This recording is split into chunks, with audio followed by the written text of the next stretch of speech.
No liturgy can conjure up your presence.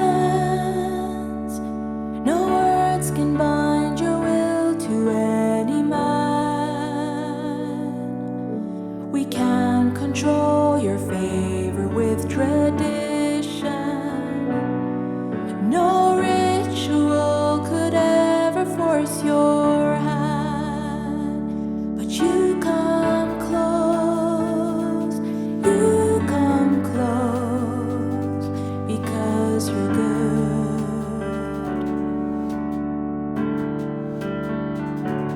You come close, because you're good.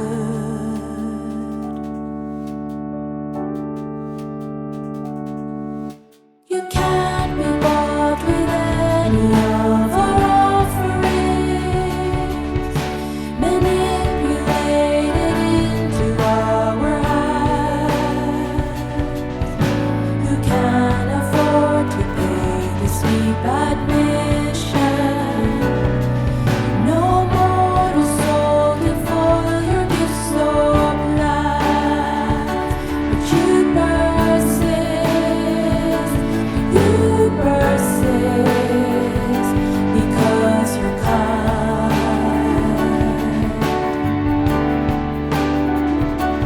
You persist, because you're kind.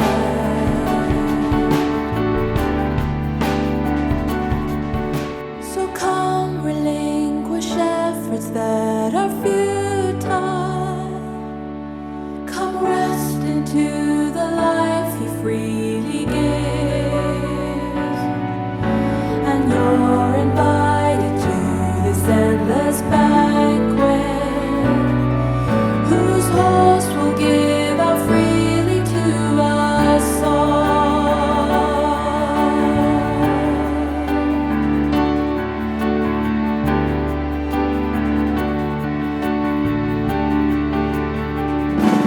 Jesus gives, because He loves.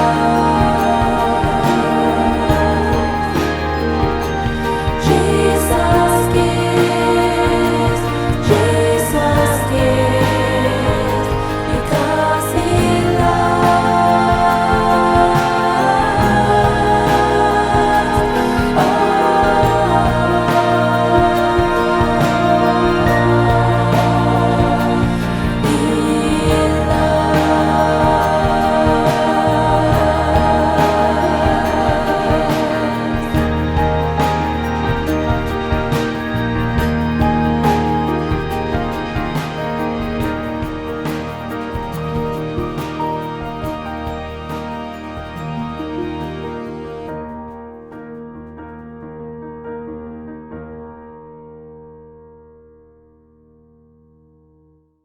Hello and a very warm welcome to Shabbat at the House. My name is Natalie Kendel and I will be your host for today. The House is an online house church that often gets together on Saturdays to celebrate Shabbat together. During this time, we share stories, music, and more for an event called Shabbat at the House. You may have noticed that we've recently tried placing many of our regular announcements and information bits in slides at the beginning of our stream during the countdown. So if you'd like to keep up to date on our announcements or any relevant news, then please consult the visual bulletin in our introduction. And if there's anything which needs to be expounded on or highlighted, we might mention it specifically in the future. Coming up this morning, we'll be exploring a story found in 1 Samuel chapter 14. We'll be praying, singing together, and more. So that's a bit of what you can expect during your time together with us. In Micah chapter 6, the question is posed, "With what shall I come before the Lord, and bow down before the exalted God? Shall I come before him with burnt offerings, with calves a year old? Will the Lord be pleased with thousands of rams, with 10,000 rivers of olive oil? Shall I offer my firstborn for my transgression, the fruit of my body for the sin of my soul? He has shown you, O mortal, what is good. And what does the Lord require of you? To act justly and to love mercy and to walk humbly with your God.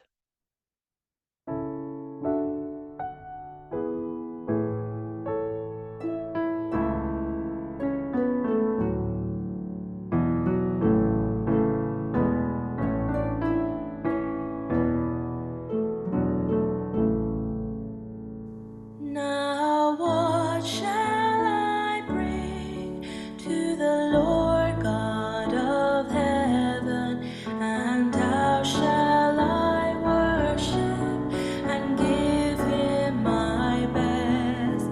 He does not demand the burning of offerings, not our treasures or children or streams of oil. Act justly, love mercy, walk humbly with your God. He has shown you, humanity, what he has asked of us. See you pay a fair wage to the workers you hire, and do not exploit the poor or the weak. Acquire all wealth through the methods of honor, and see not to adopt any false policies. Act justly, love mercy, walk humbly with your God. He has shown you, humanity, what he has asked of us. Do you hear, how he calls to the city, to the ones who seek value, while values are lost. Our worship is spun with the threads of our choices, in the justice we offer and grace that we show. Act justly, love mercy, walk humbly with your God. He has shown you, humanity, what he has asked of us. In our work and our homes, in the leading of government, may we act with integrity in public alone. When in love we engage with the people around us, we become living images, all worshiping God. Act justly, love mercy, walk humbly with your God.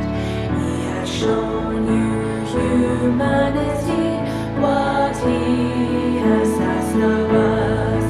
Act justly, love mercy, walk humbly with your God. He has shown you, humanity, what he has asked of us.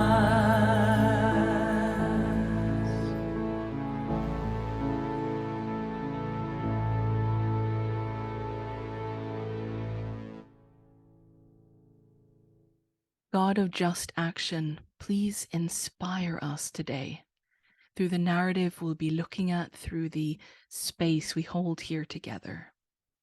As we celebrate Shabbat together today, let your rest and peace take the form which each person needs, whether it's in the form of acceptance or forgiveness, silence, space for vast emotion, numbness, curiosity, aloneness. I ask that the rest of your Shabbat will meet us where we are, that we may discover you to be accepting and patient and nourishing. In your name, let it be so.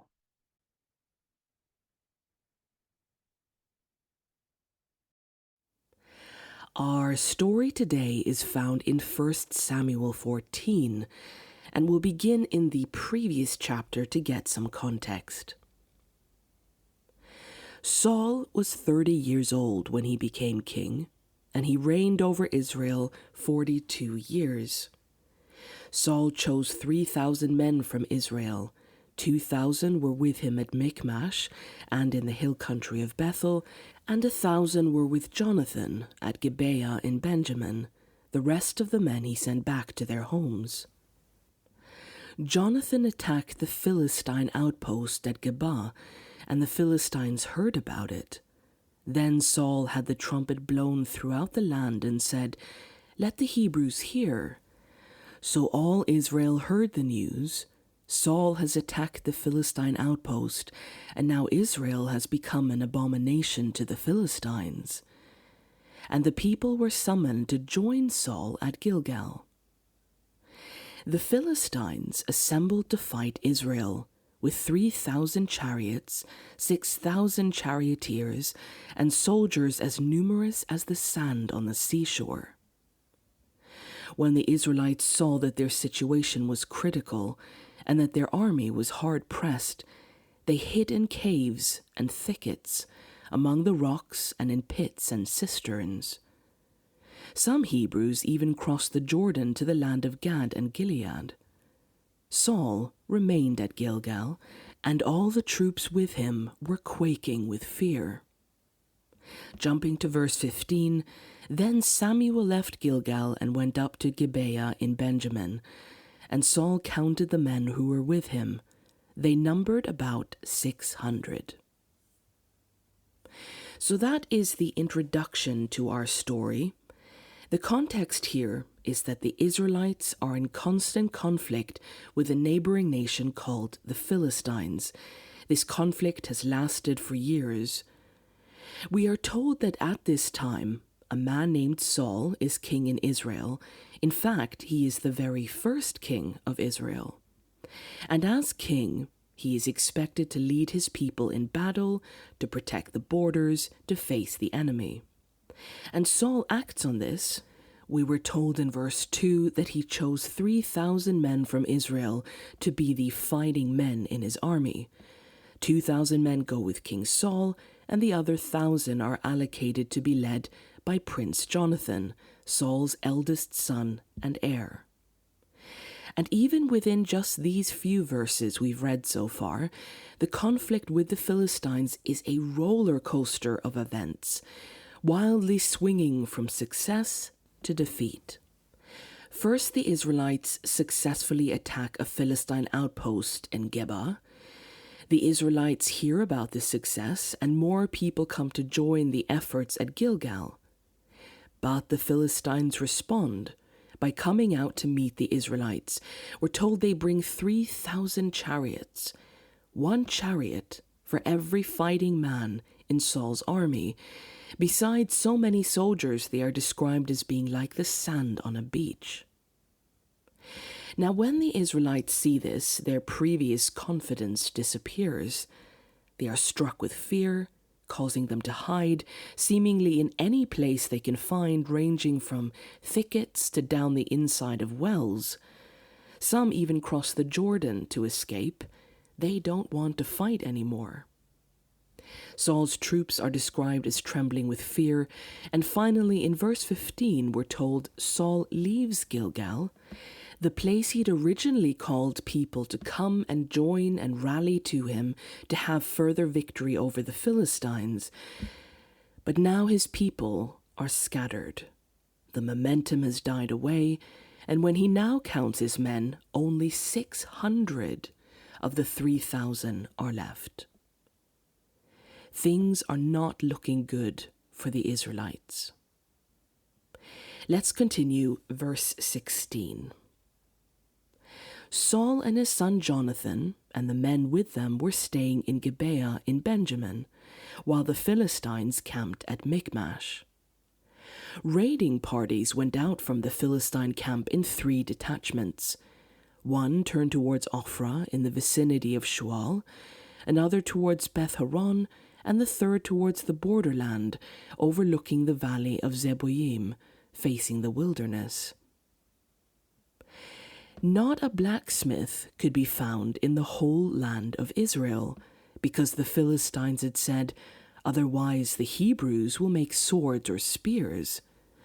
So all Israel went down to the Philistines to have their plough points, mattocks, axes, and sickles sharpened. The price was 2/3 of a shekel for sharpening plough points and mattocks, and 1/3 of a shekel for sharpening forks and axes and for repointing goads. So on the day of the battle, not a soldier with Saul and Jonathan had a sword or a spear in his hand. Only Saul and his son Jonathan had them. Now a detachment of Philistines had gone out to the pass at Michmash. So, let's unpack this a bit. In their discouragement, feeling certain they can't meet this huge army of the Philistines, Saul and his son Jonathan and the few fighting Israelite men who are left retreat and stay in a place called Gibeah. Meanwhile, we're told the vast Philistine army camps over here at Michmash. Now, since the Israelite army clearly won't meet the Philistines in a head-on fight on the battlefield, the Philistines send out raiding parties from their home base, their large encampment here in Michmash. They send out 3 raiding parties to go into Israelite land, one to Ophrah, one to Beth-horon, and a third to Zeboim. The purpose of these raiding parties was to gain more ground, pillage, take more land, set up garrisons, and in essence serve as a further incursion into Israelite territory. No point spending your entire army to do a job if you can take the land piece by piece. Notice here on the map just how far into Israelite land the Philistines are venturing. The extent of their incursion, and arguably their invasion, is considerable. The second noteworthy point here concerns the matter of weapons, or lack thereof. Verse 19, not a blacksmith could be found in the whole land of Israel, because the Philistines had said, "Otherwise the Hebrews will make swords or spears." A blacksmith was a profession of working with metal. A blacksmith would be able to properly melt metal and fashion swords, tools, and other weapons. But it says not a single one is found in all of Israel. How on earth has that happened? Well, the Philistines had strategically carried off all the blacksmiths and torn down all the blacksmiths' shops and abolished the trade in the land of Israel, all in a move to keep the Israelites disarmed, saying otherwise the Hebrews will make swords or spears. This signals to us further the severity of the Philistine oppression. The control they have over Israel is so extensive that they have made it so they can't even properly arm themselves. And it goes even deeper than that. Israelites have to go over to Philistia to make and sharpen not weapons, but plows, axes, sickles. What are these tools used for? Well, they're needed for farming.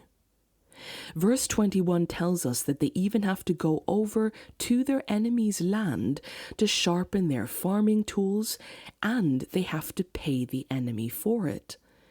Meaning, they are paying their enemy to be able to farm, in other words, to be able to grow food. They can't even feed themselves without the Philistines. Their survival is dependent on their enemies. And so here we have an Israelite army terrified of facing their enemy in battle, and they aren't even properly armed, if armed at all. We're told that only King Saul and Prince Jonathan have swords. A truly dire situation indeed.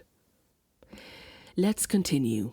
Verse 23 tells us that from this huge camp of the Philistine army, a detachment is sent out to the pass at Michmash. Now, this whole area around Michmash was a deeply hilly country with sheer and steep cliffs. We can see that even from pictures of the area today. This hill country is deeply cut with plunging canyons, and of course these significantly restrict traffic and accessibility to the ridges above the canyons, making passage difficult. With one exception, a certain broad avenue called the Pass, or the Pass at Michmash. This was a wide avenue which allowed easy passage through the hills and gorges. And so the Philistines, sending out a group from their main camp, are making their way deep into this Israelite territory using this pass. Once they find a strategically sound place, they will establish an outpost there, creating in essence a stronghold. Chapter 14 from verse 1. One day, Jonathan, son of Saul, said to his young armor-bearer, "Come, let's go over to the Philistine outpost on the other side." But he did not tell his father. Saul was staying on the outskirts of Gibeah, under a pomegranate tree in Migron. With him were about 600 men, among whom was Ahijah, who was wearing an ephod. He was a son of Ichabod's brother Ahitub, son of Phinehas, the son of Eli, the Lord's priest in Shiloh. No one was aware that Jonathan had left. On each side of the pass that Jonathan intended to cross to reach the Philistine outpost was a cliff. One was called Bozez, and the other Seneh. One cliff stood to the north towards Michmash, the other to the south towards Geba. Jonathan said to his young armor-bearer, "Come, let's go over to the outpost of those uncircumcised men. Perhaps the Lord will act in our behalf. Nothing can hinder the Lord from saving, whether by many or by few." So Prince Jonathan, son of King Saul, is also camped out in Gibeah with what is left of the meager Israelite fighting force. The Israelites and the Philistine outpost are divided by this difficult and steep hill country between them. But one day Jonathan says to his armor-bearer, "Let's go. Let's go over to the outpost the Philistines have on the other side." Jonathan proposes crossing over this area and taking them by surprise. And he shows his stealth skills by the fact that the crown prince is able to slip away undetected by 600 men. Let's take a moment to consider what Jonathan's idea entailed and what it could have sounded like to his armor-bearer. Number 1, let's go over to the enemy alone. So we're outnumbered by a lot. Number 2, let's do this without the king's knowledge, approval, or blessing, risking dire consequences for the both of us, but perhaps more for a servant than the king's son. Number 3, in order to actually get to this outpost unseen, Jonathan and his armor-bearer have to travel not down the pass of Michmash, where it's easy to move, but up and down these steep, impossible ravines. This means they can't move as quickly as they like. It may give them a slight advantage because the Philistines don't expect anyone to approach from there, but they're risking their lives by possibly slipping, having a fall, or being spotted. And even if they reach the outpost in one piece, they'll be tired from the climb and not in the best state to put up a fight if they have to. Point number 4. Because the Philistine outpost will be positioned on the top of the hill or plateau, it'll be on a higher ground, meaning anyone approaching is more likely to be spotted, and if they by some madness decide to actually attack the outpost, they will be charging it by climbing up a steep ravine. This will be at a clear disadvantage, ridiculously so. Everyone knows that he who has the high ground has the upper hand. And finally, the last and most glaring point. Between Jonathan and his armor-bearer, only one of them has a sword. Only one of them has an actual military weapon. You might say that the prince's armor-bearer has the most pointless job in all of Israel. The job of an armor-bearer was to carry weapons, extra swords, spears. He functioned as a sort of military golf caddy. He has to follow around the person he's serving in battle, and if the person he's carrying for needs another weapon or loses his sword, the armor-bearer is there, ready to hand it to him. But as we've been told, there are no blacksmiths in Israel, and the only ones who have swords are Saul and Jonathan. Jonathan's armor-bearer has no extra weapons to carry around for his prince. And Jonathan is asking his young armor-bearer to go with him to the enemy, and he'll be going without a weapon. He's being asked to potentially charge into battle unarmed. And on top of it all, Jonathan punctuates his idea by saying, "Perhaps the Lord will act in our behalf. Nothing can hinder the Lord from saving, whether by many or by few." Perhaps. That's not a word that inspires buckets of confidence. Perhaps the Lord might help us. We're going on the basis of a perhaps. How will the armor-bearer respond to all this? It feels easy to guess based on how the other fighting men have recently responded to the situation. The other men in the army who hid in bushes and down wells, and who were described as trembling with fear. But this is what the armor-bearer replies. "Do all you have in mind," his armor-bearer said. "Go ahead, I am with you, heart and soul." "I hear your idea, my prince. Do all you have in mind. Go ahead." This isn't a helpless servant saying to a master, "Well, I must obey you. If I must, I must, because you rule over me." His response is uttered with deep trust, loyalty, devotion, and passion. This person is a person who trusts his prince. "I am with you heart and soul." That is a fervent, sincere response. And so this secret mission is set into motion. Jonathan said, "Come on then, we will cross over towards them and let them see us. If they say to us, 'Wait there until we come to you,' we will stay where we are and not go up to them. But if they say, 'Come up to us,' we will climb up, because that will be our sign that the Lord has given them into our hands." So after the long and treacherous climbing, the situation is about to get even more absurd, because they're going to show themselves to the enemy. And that's what they do. So both of them showed themselves to the Philistine outpost. "Look," said the Philistines, "the Hebrews are crawling out of the holes they were hiding in." The men of the outpost shouted to Jonathan and his armor-bearer, "Come up to us and we'll teach you a lesson." It would appear that the Philistines know well how the Israelites previously hid in holes and thickets out of fear. Now, mocking them, they tell them to come up. So Jonathan said to his armor-bearer, "Climb up after me. The Lord has given them into the hand of Israel."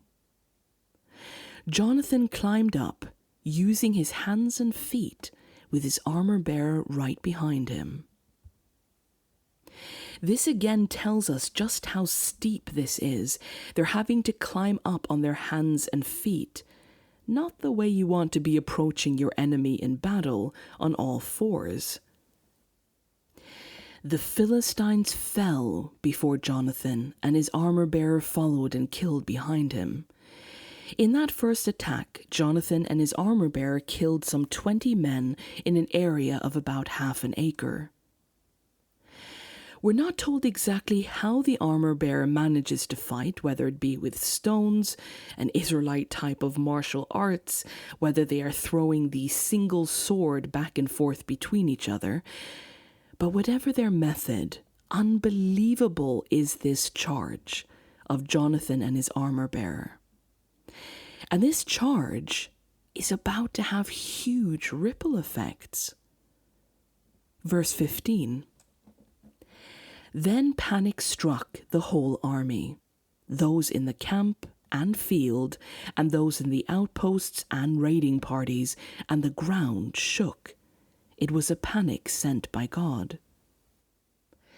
So a fear spreads not just to this one garrison, but to all the outposts and raiding parties towards Ophrah, Beth-horon, Zeboim, and all the way to the main army that is encamped at Michmash. God is sending them into a confusion, and we're told the ground was also shaking. With Jonathan's attack on this one outpost, God is multiplying that effect to all the Philistines. Now the commotion can be seen and is noticed all the way to where Saul is staying. Saul's lookouts at Gibeah and Benjamin saw the army melting away in all directions. Then Saul said to the men who were with him, "Muster the forces and see who has left us." When they did, it was Jonathan and his armor-bearer who were not there. Saul said to Ahijah, "Bring the ark of God." At that time it was with the Israelites. While Saul was talking to the priest, the tumult in the Philistine camp increased more and more.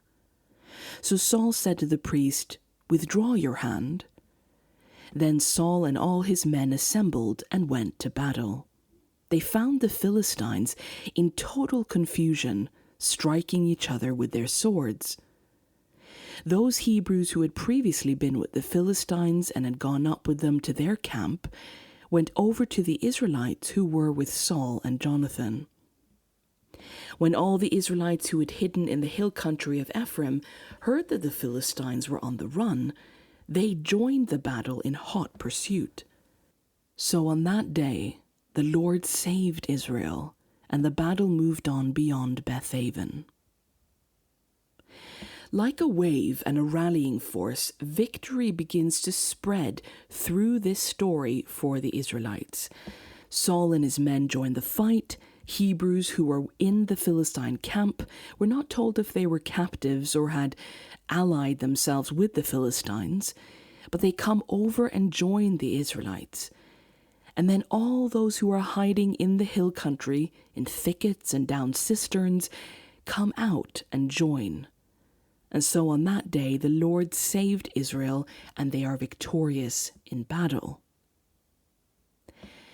What then shall we conclude about this story? And what is this narrative about? When I was attending university, I lived on campus in the dorms. This was a Christian college, and most of the students stayed on the campus or very close to it.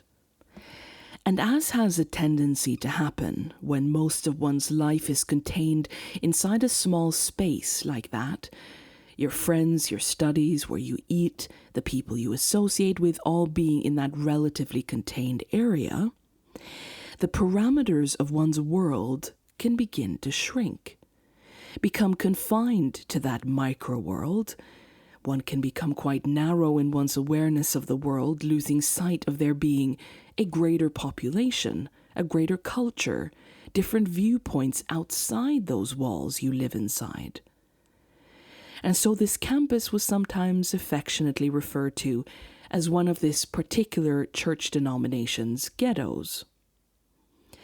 I was studying theology at the time, as was a majority of the other students, and there was a real irony in that we could sit all day in classrooms learning about the Bible, the gospel, ministry and mission, while yet having so little contact or even awareness of people who weren't us, weren't inside those walls, weren't also Christians or thought in the same way. But there was, thankfully, a few individuals here and there who had the discernment and awareness of what ministry actually means.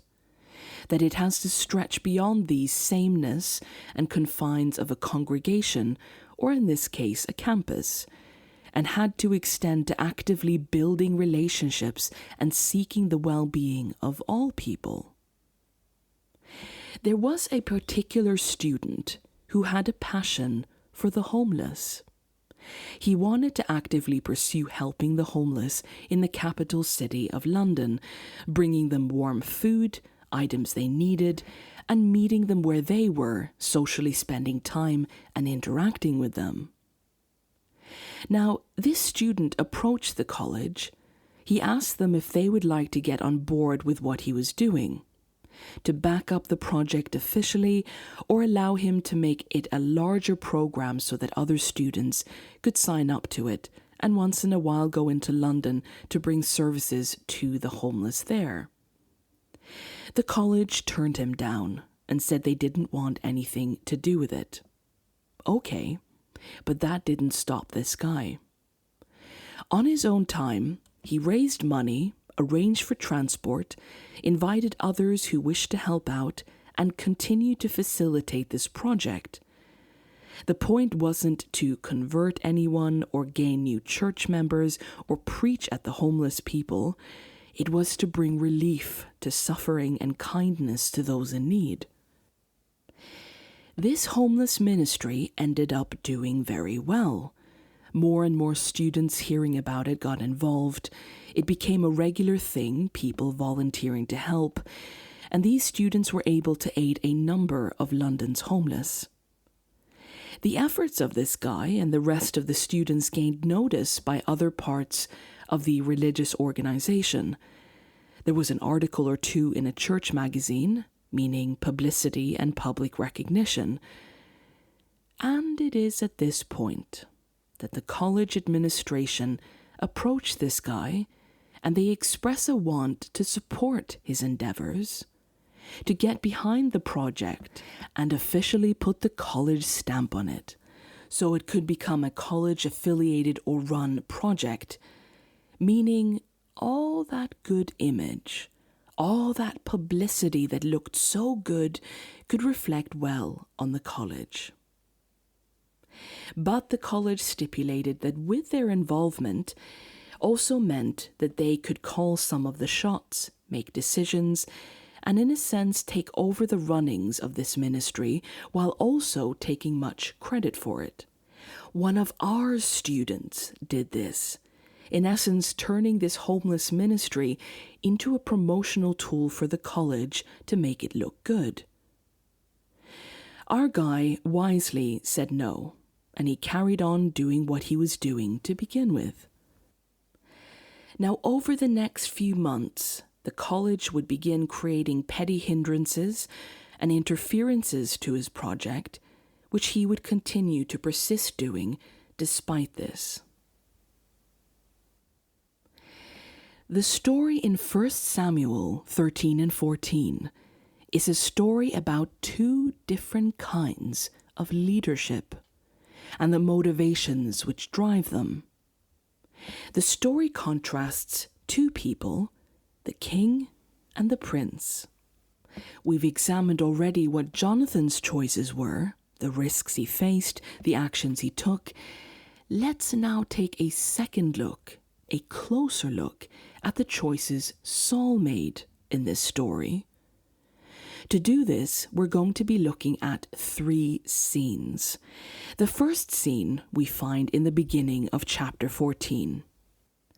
So, following the Philistine army showing up and many of his fighting men running scared, this is what Saul does. Verse 2. Saul was staying on the outskirts of Gibeah under a pomegranate tree in Migron. With him were about 600 men, among whom was Ahijah, who was wearing an ephod. He was a son of Ichabod's brother Ahitub, son of Phinehas, the son of Eli, the Lord's priest in Shiloh. So, this is our first scene. Saul's staying at Gibeah. You can see it here on the map. And the Philistine army is camped over here at Michmash in Israelite territory. In Israelite territory. Philistines are making incursions into the land, taking more territory, setting up outposts, and meanwhile the king, the leader of Israel, leader of the army, is doing what? Staying under a pomegranate tree. Staying, sitting, waiting. There's a couple of important details here to notice which are purposefully included in the Hebrew text. The first is the specific mention of the type of tree the king is staying under. Pomegranates were a highly symbolic fruit in Israelite culture. They were a metaphor for the richness of the promised land of Israel, symbolizing prosperity, abundance, fruitfulness. So much so that the garment hems of the priests who served in the tabernacle service were decorated with a depiction of pomegranates. And with that in mind, we discover that the author is painting a striking and pointed picture. This image of an enemy invading and stealing the promised land, the fruitful land God promised to give the Israelites, and meanwhile, the king is sitting under the very symbol of that abundance, watching it being taken away. The second thing to notice, we're told someone else is with Saul, a man called Ahijah. Ahijah was the grandson of Eli. Some of you may remember Eli as being the high priest at the time of the prophet Samuel's childhood. And now it is Eli's grandson, Ahijah, who is serving as a tabernacle priest, and he is the one in charge of the Ark of the Covenant. Now, when we're under threat, frightened or unsure, we tend to want to surround ourselves with anchors, things which can tip the balance in our favor, be they ever so small. Some people are highly superstitious in this way. Despite Serena Williams being considered one of the greatest tennis players of all time, she has a certain routine or superstition which she follows. Before each match, Serena feels the need to tie her shoes in exactly the same way, and has even commonly blamed losses on her not following this specific routine. Despite all her skill and resources and extreme talent, she does this. It is not uncommon for humans in various cultures to have objects of good luck, superstitious routines, or talismans. And what we're seeing here in chapter 14 is Saul certainly in a tense situation. In response, he is surrounding himself with whatever he can think of as being associated with God and God's power. Good luck pieces, or talismans, or ways to ensure God's help and presence and allegiance. It would be like someone today surrounding themselves with Bibles in a church while crossing himself incessantly. And again, the Hebrew text paints this rather cleverly. Because the king has sent for Ahijah, the tabernacle priest, the keeper of the Ark of the Covenant. Now Ahijah is not a soldier or a fighting man, so why is he there? Historically, it's not uncommon for military leaders and kings on battlefields to bring in a priest or religiously significant person, thought to bring some sort of blessing or good juju or assure God's help and ensure the chance of victory for their side. That is why Ahijah is there. This fact is underlined by the specific mention of what Ahijah is wearing in verse 3, among whom was Ahijah, who was wearing an ephod. Now the ephod was a specific type of garment, like an apron, worn by the high priest. This artifact was revered in ancient Israelite culture and closely connected with oracular practices and priestly ritual. Priests wore the ephod when conducting priestly business. And so Ahijah is brought in because of his priesthood, and he's wearing his work clothes in essence. He is there to perform a function as a priest in this setting. Additionally, he is specified as being in charge of the Ark of the Covenant.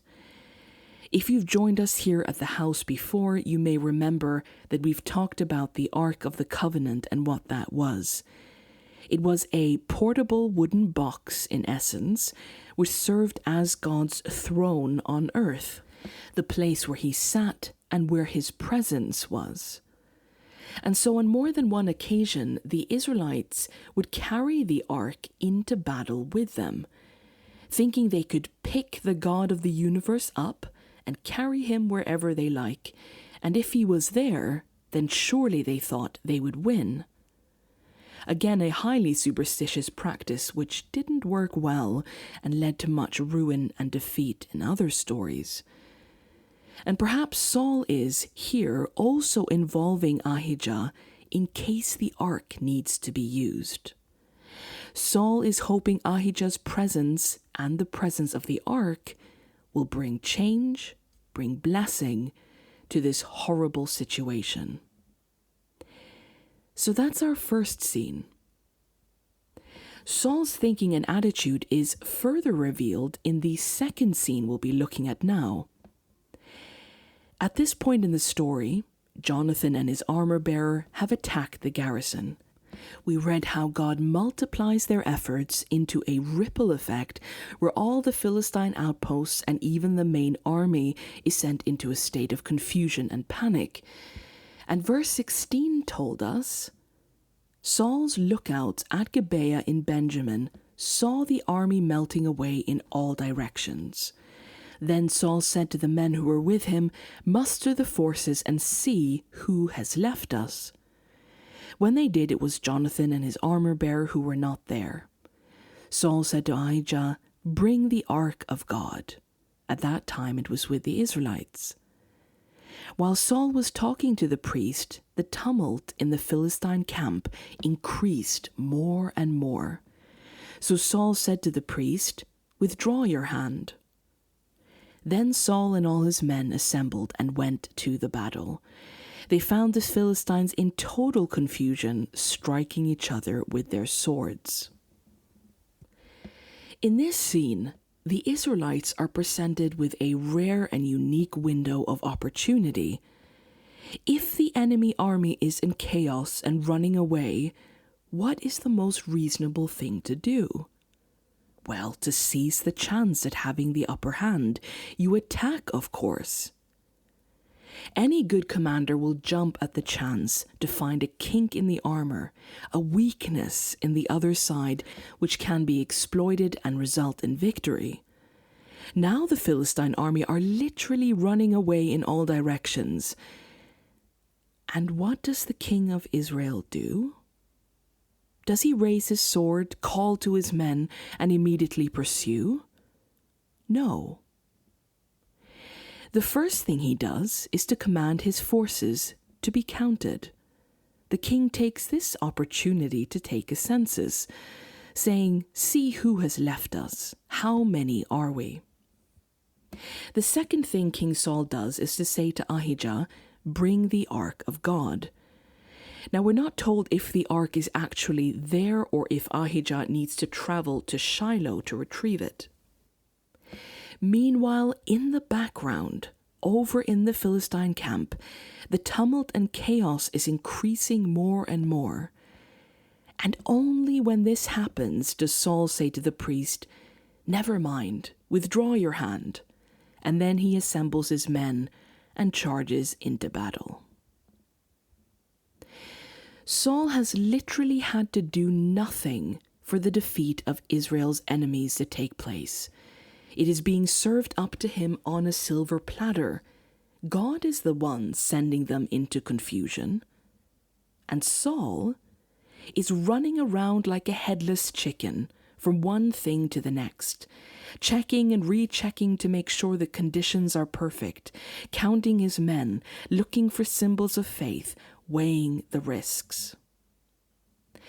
If you do, or have in the past, felt anxiety while shopping, you may have experienced counting your money over and over. Even though you know you've checked and double-checked that you have the right amount in your pocket for what you intend to purchase, you still can obsessively count the coins with your fingers, feeling the fear of having made a mistake or not having enough.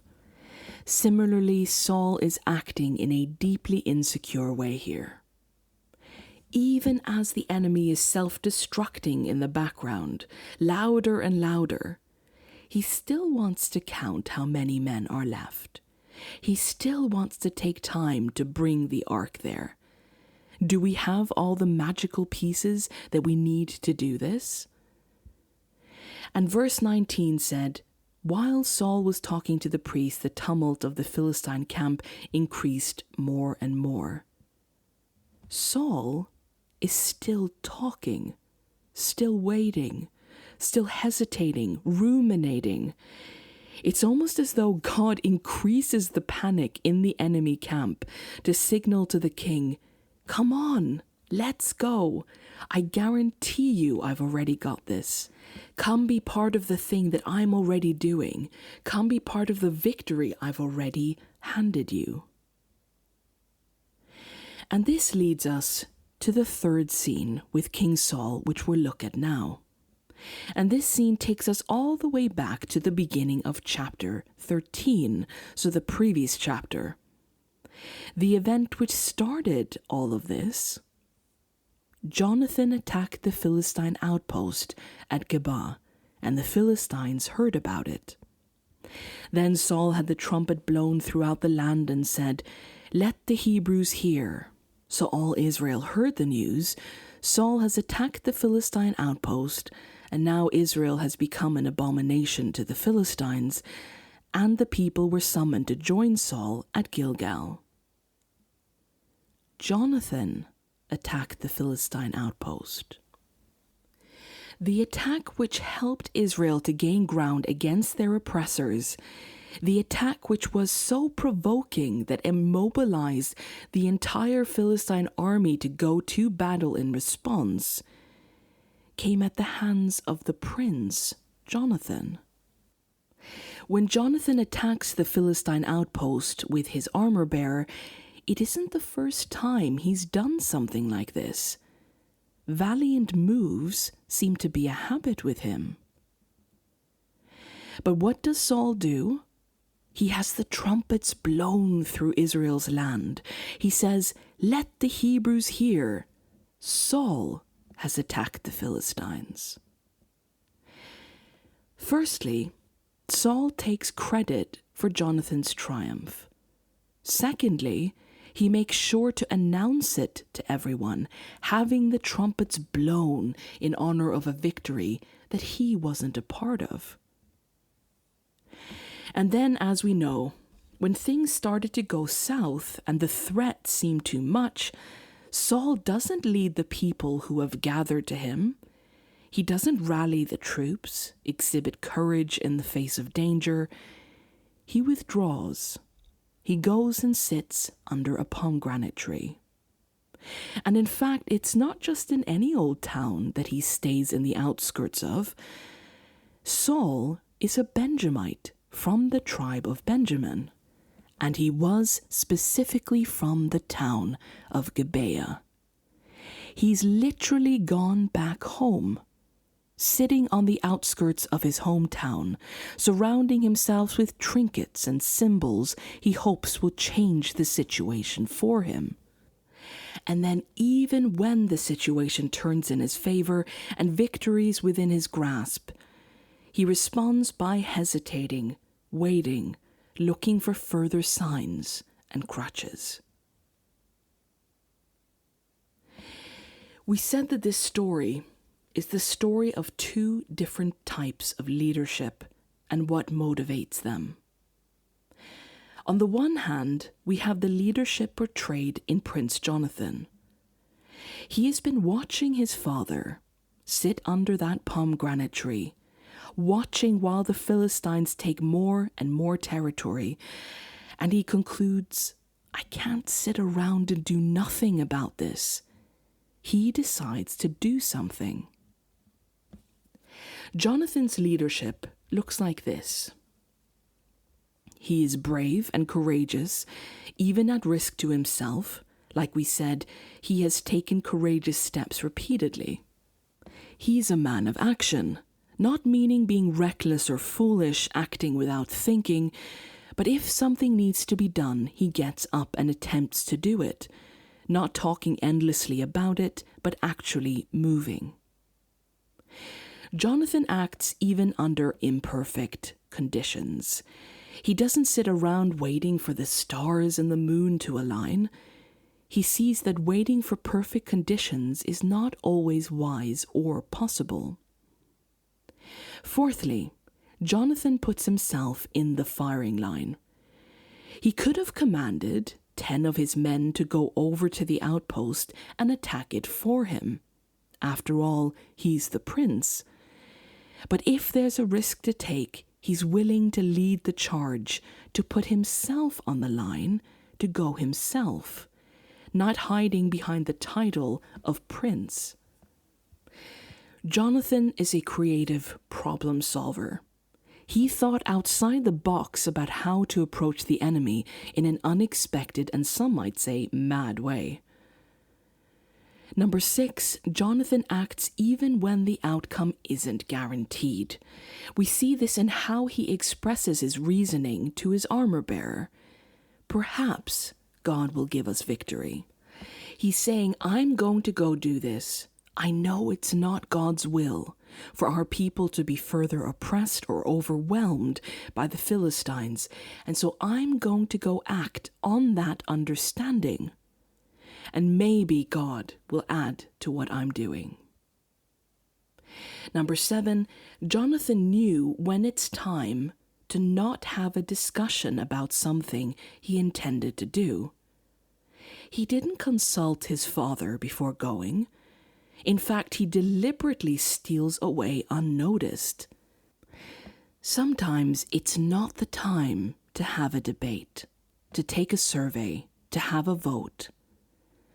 Now, this in no way means that good leadership equals tyranny, poor communication, or not listening to others, but it does mean that sometimes the wise choice is not waiting around for the approval and go-ahead of others that may end up hindering you from doing the right thing.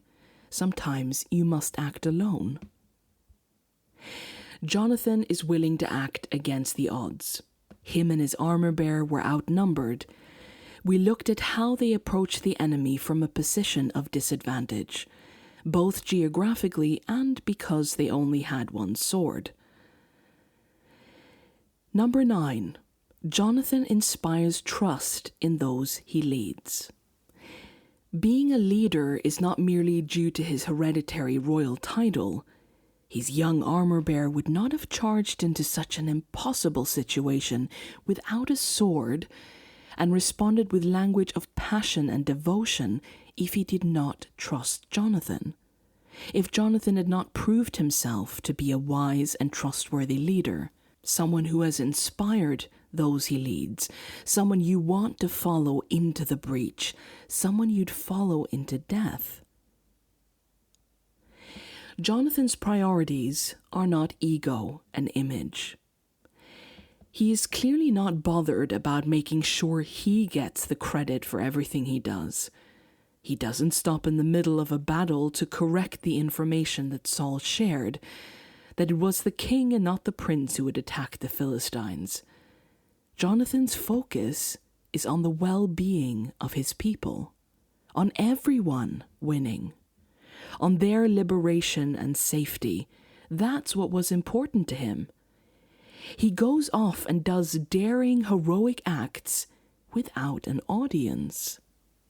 The only other person there is his armor-bearer. He's not performing for anyone. He's doing it because he's leading, and he's got his eye on what is actually important. Which means Jonathan is also humble. He isn't motivated by pride or other people's praise. Jonathan is not a people pleaser. Again, he's willing to do things his father would likely not be happy about, and he's not consulting the popularity polls to help him decide his actions, meaning Jonathan is a secure leader, secure in himself and what he believes. And finally, Jonathan is motivated by faith. He acted in trust that even if the odds were stacked against them, that there was a chance that God would help. He's okay with working behind the scenes, in the shadows, because he knows that God sees him. God sees his efforts. Now we can compare Jonathan's leadership to his father Saul's leadership. What kind of leader, what kind of king was King Saul? Firstly, Saul was often cowardly and his actions dictated by fear. He was a man not of action nor of clear thought. He sat around waiting for something to happen, talking endlessly about it or ruminating and brooding. Saul in this story and others seems to wait for the perfect conditions before he'll move.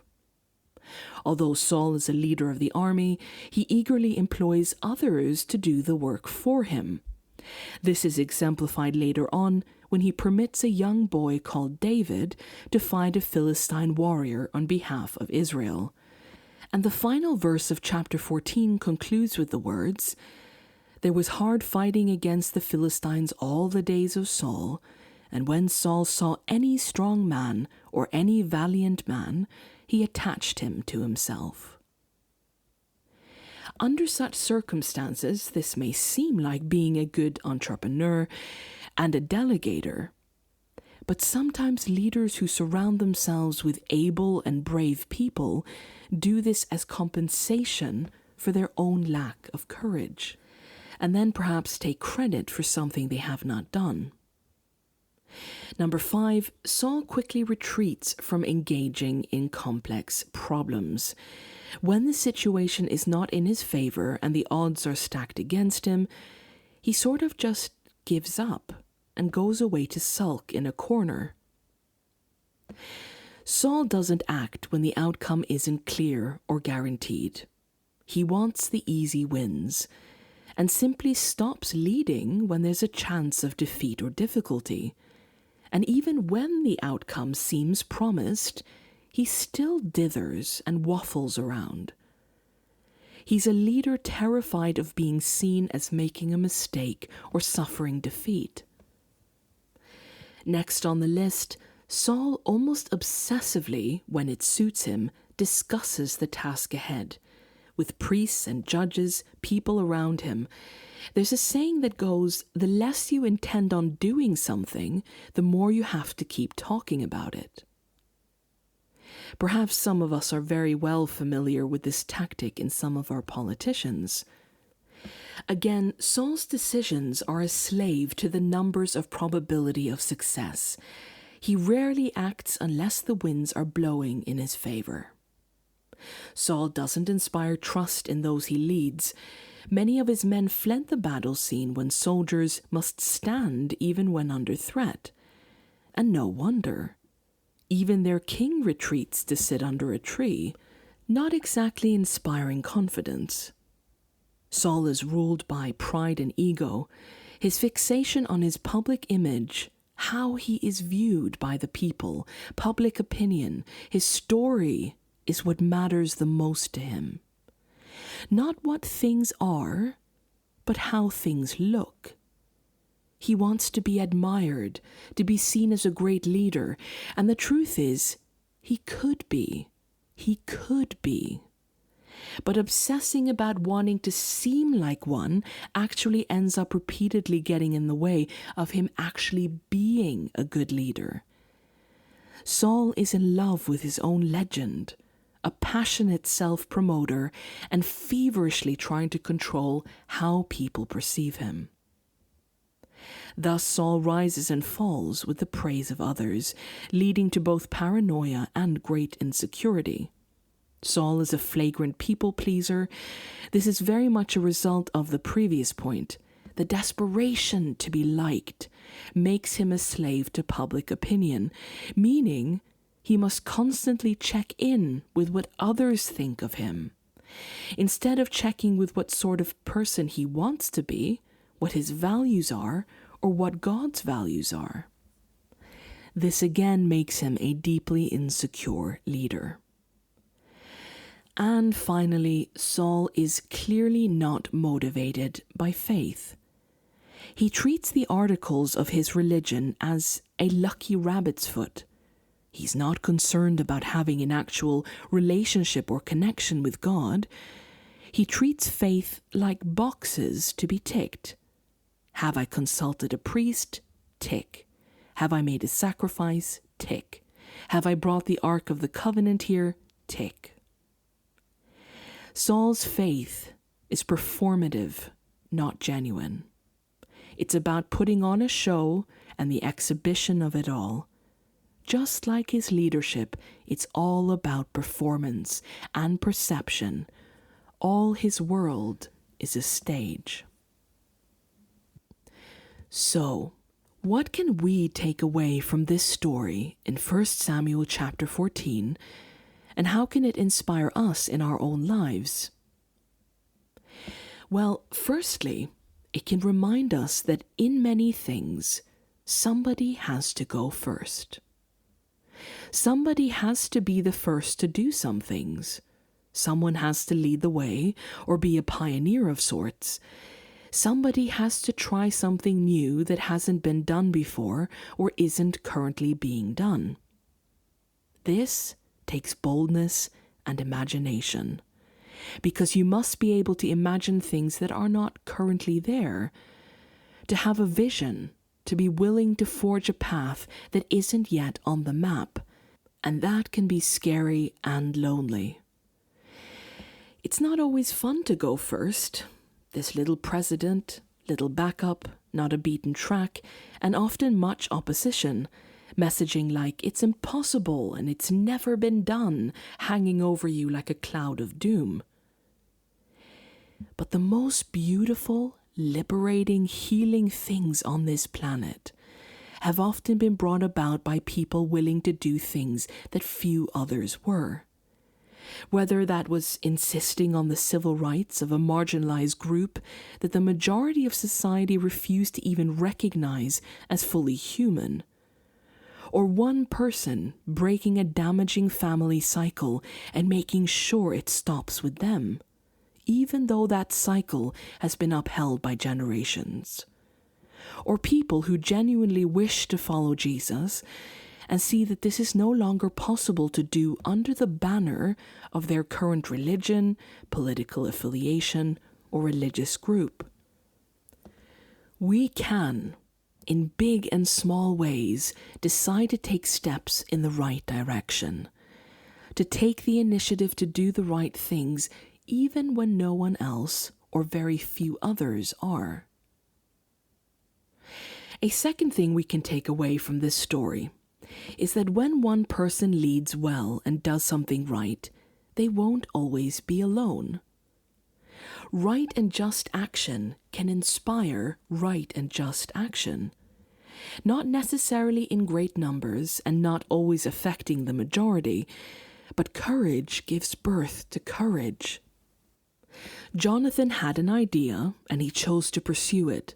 He would have probably done it even if no one went with him, but somebody did. Jonathan's bravery inspired this young armor-bearer. Our bravery can also inspire others. Sometimes you just have to go and do it. If you're lucky, you may be joined by someone who believes in you or trusts in you or in your cause. And other times you may need to go alone. Thirdly, you are more than your role or your title. Even if you feel you have a role or job or position in life that seems as pointless as being an armor bearer in Israel in those days, what you do and the person you choose to be truly matters. You can have a big impact in ways you sometimes can't foresee. Jonathan's armor-bearer may not have had his arms full of weapons to carry, but he still helped his prince. He still did his part. He was loyal and encouraging. He made sure Jonathan didn't have to go there alone. He exhibited as much bravery as his master. No title or position can render your voice and choices unimportant. You are, by fact, important. A fourth point we can take away is that God makes good things grow. He multiplies good things, be they courage, justice, generosity, patience. When we join in what He's doing, and where we're going is actually according to His will, even if our efforts amount to a seemingly small effect, He magnifies that effect. Maybe in unexpected ways, or ways we won't see straight away, or ways that we will never see in this age, He still makes them grow. Jonathan and his armor-bearer attacked one garrison. God sent ripple effects through the entire enemy army. Do what you can when you can, and don't worry about being few in numbers. Keeping in mind that it's not all on you. The greater victory is not in your hands, but you can ask God to have the last word. And the efforts and the brave choices that you make are not unseen and will be multiplied. Our fifth takeaway is a bit different. It's an anti-takeaway, if you will. Something which we should not be extrapolating from this story. The point of this story is not throw yourself headlong into every stupid and reckless idea which comes to your mind. This story isn't about promoting irresponsibility, putting yourself in needless danger, or anything like that. Sometimes the want to act bravely in faith has led people to all sorts of misinformed conclusions, like that they should go and sell all their belongings tomorrow because God will provide, or thinking that self-denial to the point of destitution is the kind of courage we're called to. But that is simply not the point. It's not about being foolish or inviting self-destruction. That's not faith, and that's not trust in God. Jonathan trusted that God wanted for his people what He said He wanted for His people: peace, safety, belonging, justice, freedom, rest. This is what Jonathan was acting on.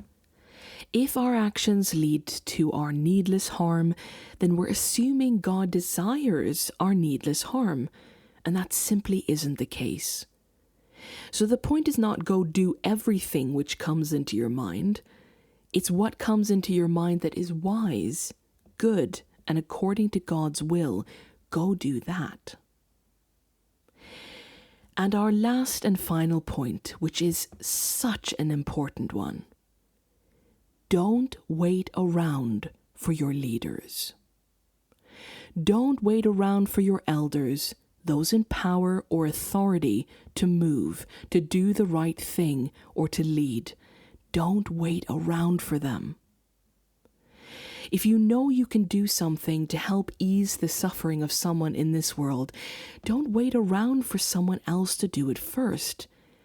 If you are safely able to, if you are inspired to show kindness, don't be dependent on someone setting the precedent for you. You don't have to wait for the approval or the go-ahead of your king, your politicians, your government, your pastor, your parents, your teachers, your youth leaders, your spouse, your friends to take steps in the right direction before you do. Don't wait for your elders to start challenging racist thinking. Don't wait for your parents to approve of healthier relationships and boundary setting. Don't wait for the pastor to be more inclusive of people in your society. Don't wait for men at your company to treat women with equity. Don't wait for your social media feed to show defending immigrants as being trendy. Don't wait for your peers to agree with how to spend time more wisely. Don't wait for the medical community to become more trauma-informed. Don't wait. Tread the right path, whether it is popular or not. Jonathan didn't ask his father for permission, nor did he wait to go get the whole army on board with his idea. He knew that it was right to go. He knew he could do something, and he went. Sometimes we, like Saul, sit around, surrounding ourselves with the trappings of our faith and waiting for God to do something. Sometimes waiting is right. But if God has already made clear he doesn't want human beings to be oppressed or suffer, then what are we waiting for? Because God, if we listen closely, he's off in the distance, busy fighting battles and doing what he's doing, while we sit still and wait and don't go join him. May your heart be inspired to courageous love and brave action. May you have the wisdom to not confuse insightful judgment with fear. May you be more focused on what you do, whether there's an audience or not, than protecting and fashioning your public image. May God assure you that it doesn't matter what your age is, your position, your title, your sphere of influence, your ethnicity, others' opinions of you, your experience, your job, your resources, or lack thereof. You can still be led by God, and you can still do what you have in your mind, just like Jonathan and his armor bearer.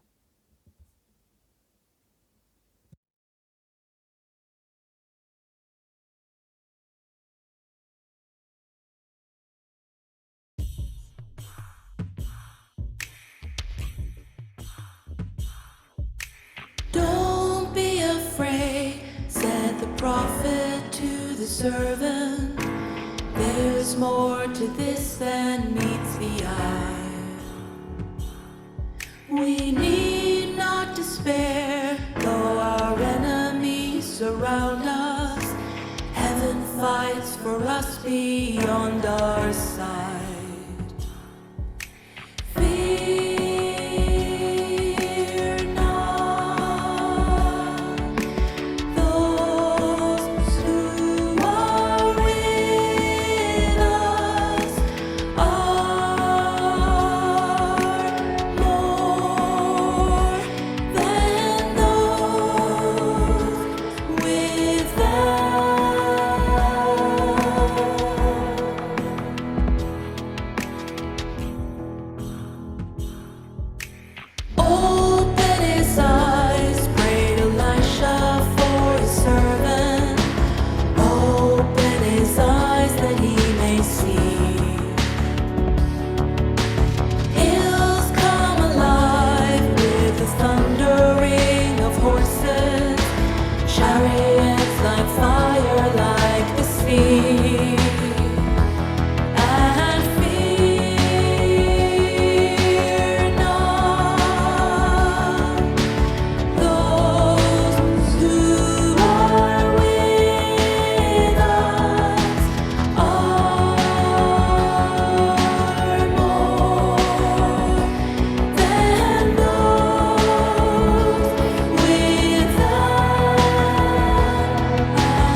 forget the battle's yours, and fear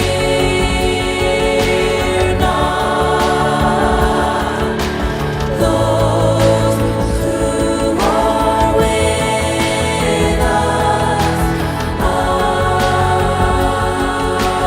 more than those without. Fear not those who are with us are more than those